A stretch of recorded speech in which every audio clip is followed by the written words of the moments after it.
মধ্যপ্রাচ্যের যুদ্ধ তো বটেই, মুসলিম দেশ হিসাবে আমাদের এক ধরনের সম্পর্ক রয়েছে।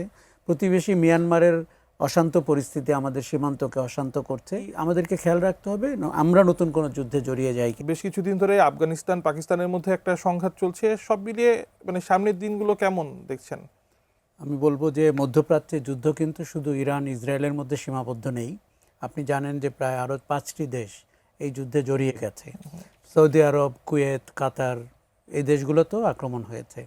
ফলে ইরান যে কথাটি বারবার বলছিল যে কোনোভাবে ইরান আক্রমণ হলে সেটা আঞ্চলিক যুদ্ধের দিকে মোড় নেবে, সেই জায়গাটিতে আমার মনে হয় যুদ্ধটি বিস্তৃত হচ্ছে। আপনি জানেন যে আমি এইমাত্র দেখছিলাম যে ইরানের প্রতিরক্ষা মন্ত্রী নিহত হয়েছেন, তাদের রিপাবলিকান গার্ডের কমান্ডার নিহত হয়েছেন। ফলে যুদ্ধটি মনে হচ্ছে যে আরও অনেক বেশি দানা বাঁধবে।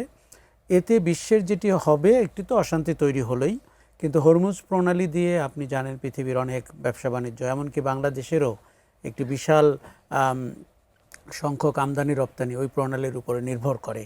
কাজে আমাদের দেশেও এটির একটি সরাসরি প্রতিক্রিয়া আমরা দেখতে পাবো বাজার মূল্যে, দ্রব্য মূল্যে, আমদানি রপ্তানিতে।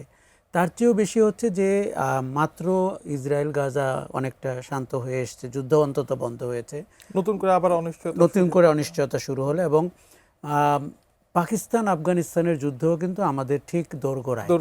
এবং এই যে আমরা একসময় সার্কের ভিতরে আফগানিস্তানকেও নিয়েছিলাম, তার মানে যুদ্ধটি সার্কের দুটি দেশের মধ্যে। আবার মিয়ানমারের পরিস্থিতি অনেকদিন ধরেই অশান্ত, বৈশ্বিক যে যুদ্ধ সেটা কি আস্তে আস্তে আমরা কি কেন্দ্রে চলে যাচ্ছি? আমরা তো ইনডিরেক্টলি ঢুকে গেছি, কারণ আপনি পৃথিবীর সব দেশই বাণিজ্য কিংবা কূটনীতিতে একে অন্যের সাথে সম্পর্কিত ঢুকেছি।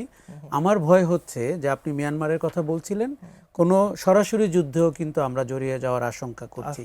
কেননা মধ্যপ্রাচ্যের যুদ্ধ তো বটেই, মুসলিম দেশ হিসাবে আমাদের এক ধরনের সম্পর্ক রয়েছে। প্রতিবেশী মিয়ানমারের অশান্ত পরিস্থিতি আমাদের সীমান্তকে অশান্ত করছে। এবং আমরা গত অন্তর্বর্তী সরকারের সময় বিভিন্ন সময় শুনতে পারছিলাম করিডোর হবে, এই হবে। কাজেই আমাদেরকে খেয়াল রাখতে হবে আমরা নতুন কোনো যুদ্ধে জড়িয়ে যাই কিনা।